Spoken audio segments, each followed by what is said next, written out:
എൻ്റെ പൊന്നു മക്കളെ, ഉത്സവത്തിന് പോകാൻ കുറച്ച് ലേറ്റായി. കുറച്ചെന്ന് പറഞ്ഞാൽ 10 മണിക്ക് എത്താമെന്നൊക്കെ ഞാൻ പറഞ്ഞിട്ട് ഇവിടെ നിന്ന് ഇറങ്ങിയത് തന്നെ 12 മണിയായി. പിന്നെ എങ്ങനെയെങ്കിലും പെട്ടെന്ന് അവിടെ എത്തുക എന്നുള്ളതായിരുന്നു ആദ്യത്തെ ലക്ഷ്യം. അതിൻ്റെ കൂട്ടത്തിൽ സോനുവിനോട് ഞാനൊന്ന് ചിരിക്കാൻ പറഞ്ഞപ്പോൾ എന്തോ പറ്റിയെന്ന് നല്ലപോലെ ഒരു ചിരിയൊക്കെ അവളങ്ങ് പാസ്സാക്കി. നന്ദപ്പന് അതുപോലെ തന്നെ. അങ്ങനെ നേരെ ഞാൻ ഇളയ മാമൻ്റെ വീട്ടിൽ ആദ്യം ചെന്നത് അമ്പിളി മാമൻ്റെ വീട്ടിൽ. അവിടെ ചെന്നിരുന്ന് ഞാൻ ജനൽ വഴി നോക്കും അവരൊക്കെ എന്ത് ചെയ്യുന്നു. പക്ഷെ അവിടെ ആരെയും ഞാൻ കണ്ടില്ല. കുറേ ചെരുപ്പുകൾ മാത്രം കണ്ടു. ഞാൻ പിന്നെ അടുക്കള വശത്തോട്ട് നോക്കിയപ്പോൾ ദാ നിൽക്കുന്നു അവരെല്ലാവരും എന്നെ നോക്കി. ഞാൻ ചമ്മിപ്പോയി. പിന്നെ ഞാൻ നേരെ അവിടെ ചെന്നപ്പോൾ സോനു താണ്ട് അവിടുത്തെ തത്തയെ കളിപ്പിച്ചുകൊണ്ടിരിക്കുക. തത്തയെ കണ്ടില്ല, ഇത് മാമൻ്റെ വീട്ടിലെ തത്തയാണ്. അങ്ങനെ ഞങ്ങൾ തത്തയെ ആദ്യം കുറച്ച് നേരം കളിപ്പിച്ചു. അതെല്ലാം കഴിഞ്ഞ് നേരെ നമ്മൾ അടുക്കളയിലോട്ട് കയറുകയെന്നല്ലേ. ഞാൻ വീഡിയോ എടുക്കുന്നത് കണ്ടുകൊണ്ട് മാമി ഒരുങ്ങിയില്ല, സെറ്റായില്ലെന്ന് പറഞ്ഞു. ഇത് ഗോപു, മാമിയുടെ ചേച്ചിയുടെ മോനാണ്. അത് മാമിയുടെ ആങ്ങളെയാണ്. പക്ഷെ ആറേം കഴിച്ചല്ലാത്ത നന്ദു താണ്ട് ആൻറ്റിയുടെ കയ്യിലോട്ട് ചെന്നപ്പോഴത്തേക്ക് എനിക്കൊരു അത്ഭുതമായിരുന്നു കേട്ടോ, എന്തു പറ്റിയത്. പിന്നെ അമ്പാടി എടുത്ത് കളി, പിന്നെ നമ്മുടെ മെയിൻ ഐറ്റം സദ്യ നോക്കണമല്ലോ, നമ്മളതാണല്ലോ മെയിനായിട്ട്. മാമിയുടെ കിടുക്കാച്ചി സദ്യകളാണ് മാമി ഓരോന്നോരോന്നായിട്ട് എനിക്ക് പറഞ്ഞ് വിവരിച്ചു കൊണ്ടിരിക്കുന്നത്. പിന്നെ ചോറ് നോക്കാൻ പോയി. പായസം കണ്ടപ്പോഴേ ഇനി എപ്പോൾ സദ്യ വിളമ്പും മമ്മീന്നായിരുന്നു എൻ്റെ ചോദ്യങ്ങൾ മൊത്തം. പിന്നെ അത് കഴിഞ്ഞപ്പോൾ കൂട്ടായി പച്ചടി, കിച്ചടി, ഇഞ്ചി അങ്ങനെയുള്ള സാമഗ്രികൾ. പിന്നെ ഞാൻ ഇലയിട്ട് സദ്യ വിളമ്പാന്ന് വിചാരിച്ച് അങ്ങനെ ഓരോന്നോരോന്നും പോരുന്നു. പച്ചടി, കിച്ചടി, അവിയൽ, തോരൻ എന്ന് വേണ്ട എല്ലാ കൂട്ടുകളും ഇവിടെ റെഡിയായിരുന്നു. നമ്മൾ എന്തെങ്കിലും വിശേഷ ദിവസം ഉണ്ടെങ്കിൽ എല്ലായിടും ഇങ്ങനെയൊക്കെ തന്നെയാണല്ലോ, ഇലയിട്ട് സദ്യ ഒരു ഇത് വിളമ്പി നമ്മൾ മാറ്റി വെക്കുക. അത് കഴിഞ്ഞപ്പോൾ ഞാൻ മാമിക്ക് ഊഴം കൊടുത്തു. വെച്ചാളും എന്തെങ്കിലുമൊക്കെ വിളമ്പണ്ടേ. അങ്ങനെ കുറച്ച് പരിപ്പും പപ്പടമൊക്കെ വിളമ്പാൻ വെച്ച്. പിന്നെ അകത്ത് കിടന്ന കുട്ടിപ്പട്ടാളങ്ങളെല്ലാം ഞാൻ വെളിയിലാക്കി. കാരണം ഇവിടെ ക്യാമറ കണ്ണുകൾ കൊണ്ടുപോയാലും അവരൊക്കെ വെളിയിലോട്ട്. പിന്നെ അത് കഴിഞ്ഞിട്ട് അമ്പാടി കണ്ട ഇടയ്ക്കിടയ്ക്ക് ക്യാമറ കാണുമ്പോഴത്തേക്ക് കൂടും. സൂര്യ പിന്നെ സെറ്റായി വെളിയിൽ നിൽക്കുന്നതുകൊണ്ട് ഭയങ്കര ചിരി സന്തോഷം.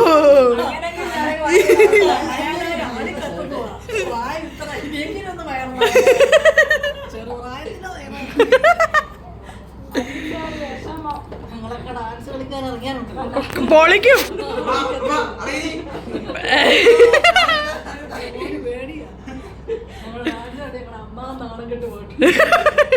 ഇവിടെ ആണെങ്കിൽ വീട്ടിൽ ഞാൻ ഒറ്റയ്ക്ക് ഇരിക്കുന്നതുകൊണ്ടേ ഇവർ എല്ലാവരും കൂടെ കൂടുമ്പോൾ എനിക്ക് ഭയങ്കര സന്തോഷമാണ്. ഒരാളും അനക്കവും അങ്ങനെയൊക്കെ. നമ്മൾ ഈ ഒറ്റപ്പെടുന്നവർക്ക് ചിലപ്പോൾ അതിൻ്റെ വിഷമം അറിയത്തുള്ളൂ. അല്ലേ വീട്ടിൽ തന്നെ ആയിരിക്കുമ്പോൾ എന്ത് ചെയ്യാനാ, വെറുതെ സമയം കളയാനൊന്നും ചെയ്യാനില്ലാതെ വെറുതെ ഞാനിങ്ങനെ ഇരിക്കും. അപ്പോൾ എല്ലാം ഇങ്ങനെയുള്ള വിശേഷ ദിവസങ്ങളിൽ എല്ലാവരുമായിട്ട് കൂടുമ്പോൾ ഇപ്പോൾ അങ്ങോട്ട് പോയാലും അവിടെ നിന്ന് എല്ലാവരും കൂടെ വീട്ടിലോട്ട് വന്നാലും വീടിന് തന്നെ ഒരു ഉണർവും ഒരു അനക്കവും ഒക്കെ വെച്ച പോലെ തോന്നും. എനിക്ക് ഭയങ്കര സന്തോഷമായി. ഒറ്റയ്ക്കിരിക്കുന്നതിനെക്കാട്ടി എല്ലാവരുടെയും കൂടി ഇരിക്കാനാണ് കുറച്ചുകൂടെ കംഫർട്ടബിളെന്ന് തോന്നിയിട്ടുണ്ട്. പിന്നെ അത് കഴിഞ്ഞ് മാമനും കൂട്ടുകാരും എല്ലാം വന്ന് അവരൊക്കെ ചോറ് കഴിച്ചിട്ട് ദേ പോയി. അത് കഴിഞ്ഞപ്പോൾ ഞാൻ ഓർത്തു തത്തയെ വീണ്ടും ഒന്ന് കളിപ്പിക്കാമെന്ന്. തത്ത കുഞ്ഞിനെ കളിപ്പിച്ചുകൊണ്ടിരിക്കാൻ നല്ല രസമാണ് കേട്ടോ. അതിനിടയ്ക്ക് അമ്പാടി അതിന് ഫുഡൊക്കെ കൊടുക്കുവാണ്. തത്ത നമ്മളോട്ട് വലിയ സെറ്റൊന്നും ആയില്ലേ കേട്ടോ, അതിന് പേടിയാണെന്ന് തോന്നുന്നു. കണ്ട, അത് നമ്മൾ അടുത്തോട്ട് വരുമ്പോൾ അങ്ങോട്ട് മാറി പോവാണ്. സോനു ആണെങ്കിൽ പിന്നെ അകത്ത് ചൂടാന്ന് പറഞ്ഞ് വെളിയിൽ വന്നിരുന്ന് എക്സ്പ്രഷൻ ഇട്ടുകൊണ്ടിരിക്കുവാണ്. കണ്ട, അവളെ കൊണ്ട് പറ്റുന്ന അവൾ ചെയ്യും. ഇവിടെ ആണെങ്കിൽ ആൻറ്റി ആണെങ്കിൽ ചോറ് നമ്മൾ എല്ലാവർക്കും കൂടെ ഉള്ളത് വെളിയിലിട്ടാണ് വെച്ചത്. അപ്പോൾ അതിങ്ങനെ കോരി നമ്മുടെ കണ്ണാപ്പയിലോട്ട് എടുത്ത് മാറ്റി വെച്ചുകൊണ്ടിരിക്കുവാണ്. നന്ദപ്പനാണെങ്കിൽ തത്തയെ കണ്ട ഭയങ്കര സന്തോഷം. തത്തയെ വീട്ടിൽ കൊണ്ടുപോകാമെന്ന് പറഞ്ഞുകൊണ്ട് അവളും ഇരിക്കുന്നു. ഇതിൻ്റെ ഇടയ്ക്ക് ഇനി മൂത്ത മാമി പിണക്കമാണോ എന്നറിയത്തില്ല. ഇനി ഇതിൻ്റെ ഇടയ്ക്ക് അങ്ങോട്ടും പോകണം. കാരണം മാമി വിളിച്ചല്ലേ, ഞാനോർത്ത് ഇവിടുന്ന് കഴിച്ചിട്ട് അങ്ങോട്ട് പോകാമെന്ന് വിചാരിച്ചു. അമ്പാടി പിന്നെ ക്യാമറയുടെ ഫ്രണ്ടിൽ വരുത്തില്ല എന്നുള്ള ഒറ്റ ഒരു ഇതിലാണ് നിൽക്കുന്നത്. അവന് ഭയങ്കര നാണമാണ്. അവൻ്റെ സൗന്ദര്യം എല്ലാവരും കണ്ണു വെക്കുമോ എന്നുള്ള പേടിയായിരിക്കും ഇനി അവന്. പിന്നെ അത് കഴിഞ്ഞ് ഞാൻ അവനോട് പറഞ്ഞടാ, ഞാൻ തത്തയെ കളിപ്പിക്കുന്ന 2-3 വീഡിയോ എടുത്തതാണെന്ന്. അവൻ എടുത്തു തന്ന വീഡിയോ ആണ് ഇതൊക്കെ. അത് കഴിഞ്ഞ് നന്ദുവിനും കല്ലൂനും സോനുവിനും ഒക്കെ ആദ്യമേ അങ്ങനെ ഇട്ട് അവർ കഴിക്കട്ടെ, അവർ കഴിച്ചിട്ടാണ് എനിക്ക് സമാധാനത്തെ കഴിക്കാമെന്ന് വിചാരിച്ചു. നന്ദു ഒക്കെ ഒരു ഇച്ചിരിയേ കഴിക്കും. സോനുവിന് വിശന്നിരിക്കൊണ്ട് ആക്രാന്തം കുറച്ചില്ല. കുട്ടിക്ക് വിശപ്പേ ഇല്ലെന്ന് എനിക്ക് അയാളെ കണ്ടപ്പോൾ മനസ്സിലായി. നന്ദു പിന്നെ ഫുഡൊന്നും അങ്ങനെ കഴിക്കാറില്ല. നന്ദുവിനിങ്ങനെ ഈ പച്ചടിയും പരിപ്പൊക്കെ ഇഷ്ടമാണ്. പക്ഷെ ചോറുള്ള കഴിച്ചതേ ഇല്ല കേട്ടോ. അവൾക്ക് വേണ്ട എന്ന് പറഞ്ഞുകൊണ്ടിരിക്കുക. എല്ലാം കൂടി ഇങ്ങനെ കുഴച്ച് അവിടെ ഇവിടെയൊക്കെ വെക്കലായിരുന്നു അവളുടെ പണി. ബാക്കിയുള്ളവരെല്ലാം നല്ല പോലെ ഫുഡ് കഴിച്ചു. കാരണം നല്ല ഫുഡായിരുന്നു. നമ്മൾ ഇപ്പോൾ സദ്യ കഴിച്ചിട്ട് കുറേ ആയെന്ന് തോന്നുന്നു. അത് കഴിഞ്ഞിട്ട് ഇപ്പോൾ കഴിക്കുന്നതുകൊണ്ട് ഭയങ്കര ടേസ്റ്റായിരുന്നു കേട്ടോ. പിന്നെ അത് കഴിഞ്ഞ് എല്ലാവരും ഞാനങ്ങോട്ട് മാറിയിരുന്ന എല്ലാവരോടും ഇങ്ങനെ വിശേഷമൊക്കെ പറഞ്ഞുകൊണ്ടിരിക്കുമായിരുന്നു. പിന്നെ പണ്ടത്തെ പോലെ എല്ലാവരും ഇല്ല, നമ്മളെ വിട്ട് പലരും പോയതുകൊണ്ട് ഇപ്പം നമ്മൾ കുറച്ച് ആൾക്കാരിൽ കൂടി. പിന്നെ നന്ദുവിന് ഞാനങ്ങ് മടി വെച്ച് കുറച്ച് പായസം കൊടുക്കാമെന്ന് വിചാരിച്ചു. ചോറേ ഞാനണ്ട് ആ സൈഡിലോട്ട് മാറ്റി വെച്ചു. അവൾ കഴിച്ചില്ല. എന്ത് ചെയ്യാനല്ലേ, അവൾ ഫുഡ് കഴിക്കുന്നേ ഇല്ല ഇപ്പം. പായസമാണ് ആ ഒരു വായേ കഴിച്ചുള്ളൂ. അത് കഴിഞ്ഞപ്പോൾ അതിനകത്ത് മുന്തിരിങ്ങ വേണമെന്ന് പറഞ്ഞ ഒറ്റ വഴക്കിലാണ് അവൾ നിന്നത്. പിള്ളേരൊക്കെ ഇങ്ങനെ തുടങ്ങി എന്ത് ചെയ്യും. പിന്നെ അത് കഴിഞ്ഞപ്പോൾ എനിക്ക് ഇലയിട്ടു. എനിക്ക് വിശക്കത്തില്ലേ, എനിക്ക് വിശക്കുന്നു. അതുകൊണ്ട് എനിക്ക് ഇലയിട്ടു. പിന്നെ മാമി അമ്പാടിയും കൂടെ എനിക്ക് ഓരോന്നോരോന്നായിട്ട് വിളമ്പി. ഞാൻ പിന്നെ ഓരോരോ വീഡിയോ അവനറിയാതെ അവനെ വെച്ചെടുക്കുന്നുണ്ട് കണ്ട. പിന്നെ മാമിയോട് ഞാൻ പറഞ്ഞു, മാമിയും വന്നിരുന്ന് കഴിക്കും. ഞാൻ വീഡിയോ എടുക്കുന്നുണ്ട്. അപ്പം മുഹമ്പത്ത് ഞാനും ഞങ്ങളെല്ലാവരും കൂടെ ഇരുന്ന് ഫുഡൊക്കെ കഴിക്കാമായിരുന്നു. മാമിക്ക് ഞാൻ അപ്പുറത്തൊരു ഇലയിട്ട് മാമിയും പിടിച്ചിരുത്തി. കാരണം നമ്മളെല്ലാവരും ഫുഡ് കഴിക്കുമ്പോൾ ഒരാളും മാത്രം ഫുഡ് കഴിക്കാതിരുന്നാലോ അത് മോശമല്ലേ. നമ്മളെല്ലാവരും കൂടി ഇരുന്ന് കഴിക്കുമ്പോഴാണ് അതിൻ്റെ ഒരു സന്തോഷം കിട്ടുന്നതെന്നോർത്ത് നമ്മളെല്ലാവരും കൂടി ഇരുന്ന് ഫുഡൊക്കെ കഴിച്ച്. അതിൻ്റെ ഇടയ്ക്ക് വിശറി, എവിടുന്നോ മാമനൊരു വിശറി കൊണ്ടു തന്ന്. കറണ്ട് ഇല്ലാത്തതുകൊണ്ട് വീശിയാണ് ചോറ് കഴിച്ചുകൊണ്ട്. അത് കഴിഞ്ഞപ്പോൾ ഞാനാണെങ്കിൽ ഓർത്ത്, എടാ അമ്പാടി ഞാൻ ഫുഡ് കഴിക്കുന്ന ഒന്ന് എടുക്കടാന്ന് വിചാരിച്ചപ്പോൾ അവൻ എനിക്ക് എടുത്ത് തന്ന വീഡിയോ ആണിത്. സെറ്റായോ എന്ന് ചോദിച്ചപ്പോൾ സെറ്റാമ്മ ചേച്ചി എന്ന് പറഞ്ഞു. അത് കഴിഞ്ഞപ്പോഴത്തേക്ക് ഞാൻ കുറച്ച് പായസം കുടിക്കാമെന്ന് വിചാരിച്ചു. സദ്യയുടെ അവസാനം പായസം കുടിക്കുന്നതാണല്ലോ അതിൻ്റെ ഒരു ലഹരി. അവനൊന്ന് കെട്ടിക്കോട്ടെ നിന്റെ മുടി, പൊന്നല്ലയോ. കെട്ടിയോടാ എന്താ? അയ്യോ, ഇത് ആരെ കെട്ടി തന്നേ?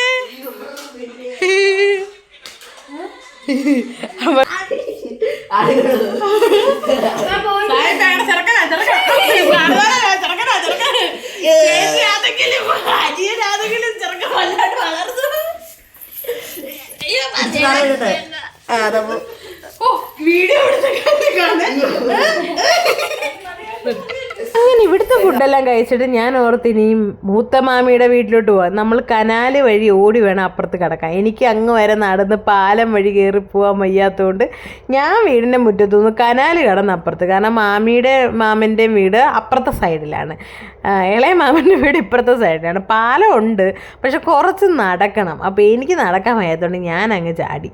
പിന്നെ ഇതിൻ്റെ അപ്പുറം ചാടി കിടക്കും നമ്മൾ.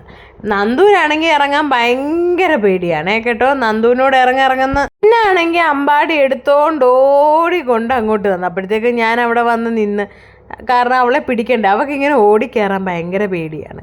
ഞാൻ പിടിക്കുമെന്ന് പറഞ്ഞിട്ട് അവൾക്ക് വരാൻ ഭയങ്കര പേടി എൻ്റെ കയ്യിൽ. പിന്നെ അടുത്ത ഊഴം സോനുവിൻ്റെയാണ്. സോനുവിനാണ് ഇങ്ങനെ ഓടാൻ ഭയങ്കര പേടി. സോനു പേടിച്ച് നിൽക്കുകയാണ്, വരുന്നില്ല. സ്റ്റെപ്പ് വഴി ഇറങ്ങാം. അപ്പുറത്ത് ഒരു സൈഡിലോട്ട് ഇറങ്ങാൻ ചെറിയ സ്റ്റെപ്പുണ്ട്, ഇപ്പുറത്തോട്ട് നമ്മൾ ഓടിക്കയറണം. സോനു അങ്ങനെ ഇരുന്നാലും വലിയ ധൈര്യശാലിയൊന്നുമല്ല. സോനു ഒരു പേടിച്ച് സൂറിയാന്ന് എനിക്ക് ഇപ്പം മനസ്സിലായി. പിന്നെ ഈ കാട്ടിനകത്തൂടെ പണ്ടെങ്ങാണ്ടോ പണിഞ്ഞ ഒരു ചെറിയ സ്റ്റെപ്പ്, ആ ഒരു സ്റ്റെപ്പിൽ ചാടിയാൽ നമുക്ക് കനാലിൽ ഇറങ്ങാം. പക്ഷെ അപ്പുറത്തോട്ട് നമുക്ക് ഓടിക്കയറിയേ പറ്റൂ. ഞാൻ അവളോട് പറഞ്ഞിട്ട് ഇവിടുന്ന് ഇറങ്ങുന്ന ആ ഒരു ഓട്ടത്തിൽ തിരിച്ചങ്ങോട്ടും കയറാൻ നമുക്ക് പറ്റും. പിന്നെ ഇനി അവളെ പൊക്കലായിരുന്നു അടുത്ത പണി. പിന്നെ അവളെയും കൂടെ പൊക്കി നേരെ നമ്മൾ മൂത്ത മാമിയുടെയും വീട്ടിൽ ചെന്ന്. അവിടെ ചെന്നപ്പം അവിടെയും മാമിയുടെ ചേച്ചിയുടെ ഹസ്ബൻഡും വന്നിരിക്കുന്നു. ഇതാണ് മാമനെ അറിയാമല്ലോ കണ്ടോ. ഞാൻ മാമനോട് വീഡിയോ എടുക്കാൻ പറഞ്ഞപ്പോൾ മാമൻ എക്സ്പ്രഷൻ ഇട്ട് തകർക്കുകയാണ്. ഇത് മാമി.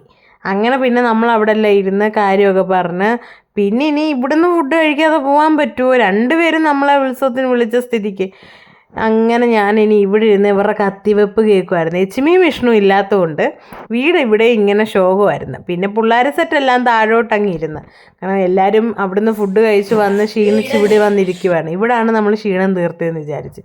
മാമനാണേ പഴയവല്ലല്ലോ, ഭയങ്കര തഗ്ഗാണ് കേട്ടോ, ഭയങ്കര പിള്ളേരില്ലാത്തതുകൊണ്ട് നമ്മളൊക്കെ വരുമ്പോഴത്തേക്ക് നമ്മളെ പിന്നെ വിടത്തില്ല. വീട്ടിൽ പോകണ്ട, ഇന്ന് ഇവിടെ നിൽക്കുന്നു പറഞ്ഞാണ് അവർ നിൽക്കുന്നത്. നമുക്ക് പിന്നെ വരാതിരിക്കാൻ പറ്റത്തില്ലല്ലോ. പിന്നെ സോനുവിനെ നിർത്തണമെന്ന് പറഞ്ഞാണ് മാമൻ ഇരുന്നത്. ഞാനപ്പോൾ പറഞ്ഞു, എന്നാൽ പിന്നെ സോനു അമ്പലത്തിലൊക്കെ പോയിട്ട് നാളെ വന്നാൽ മതി, ഞാൻ ഇന്നങ്ങ് വീട്ടിൽ പോകുമെന്ന് വിചാരിച്ച് ഇരിക്കുകയാണ്. കാരണം എനിക്ക് വീട്ടിൽ പോകണം. എനിക്ക് എവിടെയെങ്കിലും പോയാലേ കുറച്ച് സമയം കഴിഞ്ഞാൽ അപ്പം എനിക്ക് വീട്ടിൽ പോകണം. എന്താണെന്നറിയത്തില്ല, അങ്ങനെയാണ് ഞാൻ. അല്ല കമ്പനിയുടെ പേരൊക്കെ പറഞ്ഞല്ലേ വരും പോന്നാ എന്താ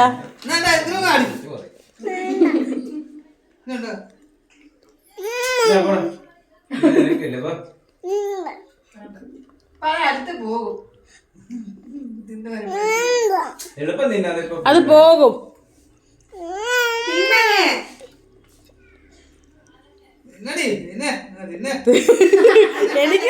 എനിക്ക് തരുന്നില്ല.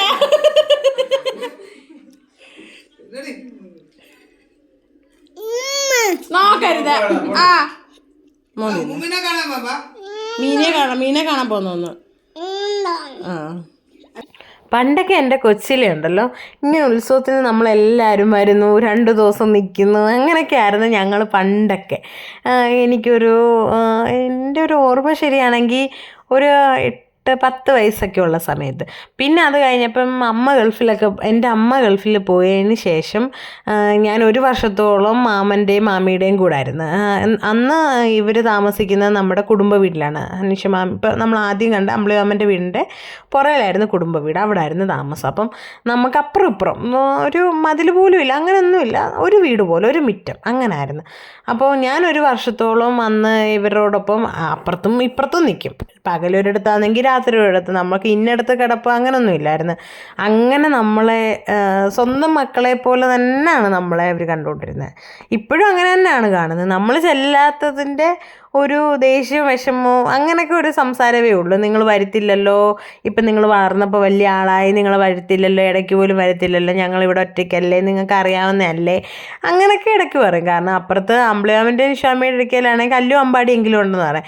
ഇപ്പുറത്ത് ആരും ഇല്ലാത്തതുകൊണ്ട് പിള്ളേർ അവനും ഇല്ലാത്തതുകൊണ്ട് ഞങ്ങൾ ഇടയ്ക്ക് ചെല്ലണം. അല്ലെങ്കിൽ ഞാൻ ചെല്ലുന്നതിലുപരി സോനു എപ്പോഴും പോയി നിൽക്കാനാണ് മാമിനും മാമിക്കും ഭയങ്കര ഇഷ്ടമാണ് കേട്ടോ. സോനു ആണെങ്കിൽ ഇപ്പോൾ വെക്കേഷൻ വന്നപ്പോൾ കുറേ ദിവസം പോയി നിന്നു. അത് കഴിഞ്ഞപ്പോൾ പിന്നെ ഞാൻ വീട്ടിൽ ഒറ്റയ്ക്കല്ലേ, അതുകൊണ്ട് പിന്നെ തിരിച്ച് വീട്ടിൽ അവൾ വന്നു. അവളിങ്ങനെ അവിടെ ഇവിടെയൊക്കെ ചാടി നടക്കുന്നു.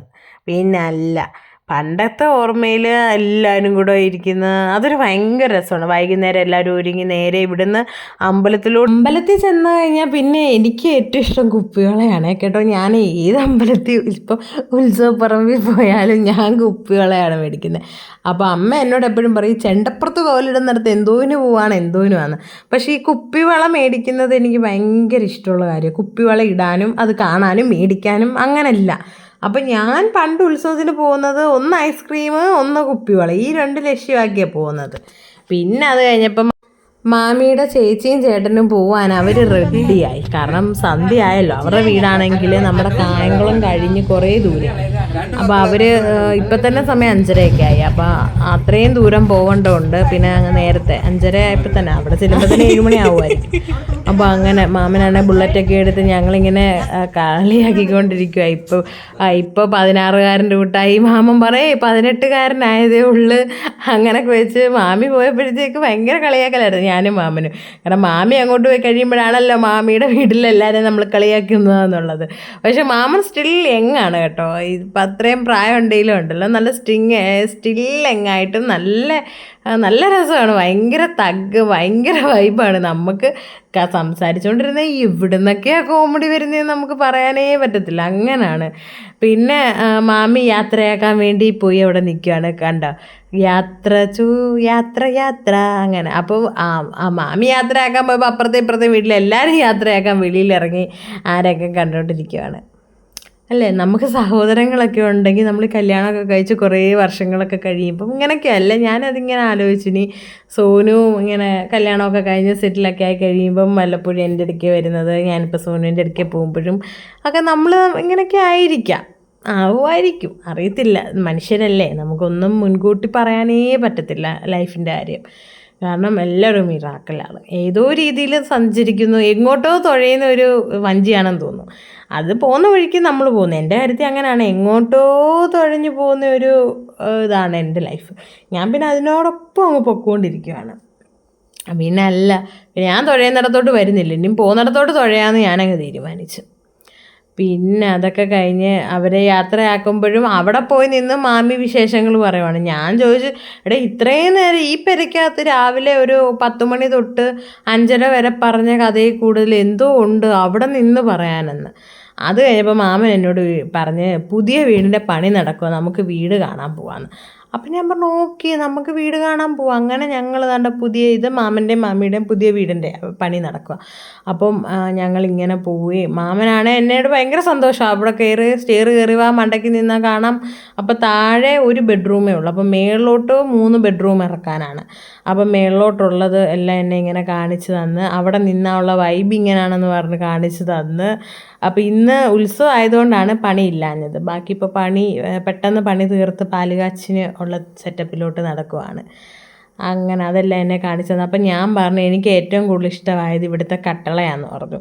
ഞാനൊരിക്കൽ വീട് വെക്കുന്നുണ്ടെങ്കിൽ എനിക്ക് ഇതേലത്തെ കട്ടള വെക്കണമെന്നാണ്. ഇങ്ങനെ വീതി കട്ടള എനിക്ക് ഭയങ്കര ഇഷ്ടമാണ് അങ്ങനത്തെ. പിന്നെ 2 ഇങ്ങനെ വാതിലില്ലേ, 2 പാളിയുള്ള വാതിൽ, എനിക്ക് അങ്ങനെയൊക്കെയുള്ള ഈ പഴയ മോഡൽ എനിക്കതൊക്കെയാണ് കുറച്ചുകൂടി ഇഷ്ടം. അപ്പോൾ ഞാനിങ്ങനെ പറഞ്ഞു എനിക്കതൊക്കെയാണ് ഇഷ്ടം എന്നൊക്കെ പറഞ്ഞു. അങ്ങനെ ഞാൻ അത് കഴിഞ്ഞപ്പോഴത്തേക്ക് മാമൻ എന്നോട് പുറവശത്തോട്ട് വാ, അവിടെ കുറേ സാധനങ്ങൾ ഇത് മുള്ളാത്ത അതാ അതിൻ്റെ പേര്. അപ്പോൾ അത് നേരത്തെ നമ്മൾ ഇവിടെ വസ്തു മേടിച്ചപ്പോഴേ മാമൻ ഇതെല്ലാം കൊണ്ട് നട്ടതെല്ലാം കാണിച്ചു തന്ന്. പിന്നെ ഞാൻ തിരിച്ച് ക്ഷീണിച്ച് വന്നപ്പോൾ മാമി ഫ്രൈഡ് റൈസും ചിക്കനും വിളമ്പി വെച്ച് അത് കഴിച്ച് ഇത്രേ ഉള്ളൂ, ഞാൻ വീട്ടിൽ വന്നു.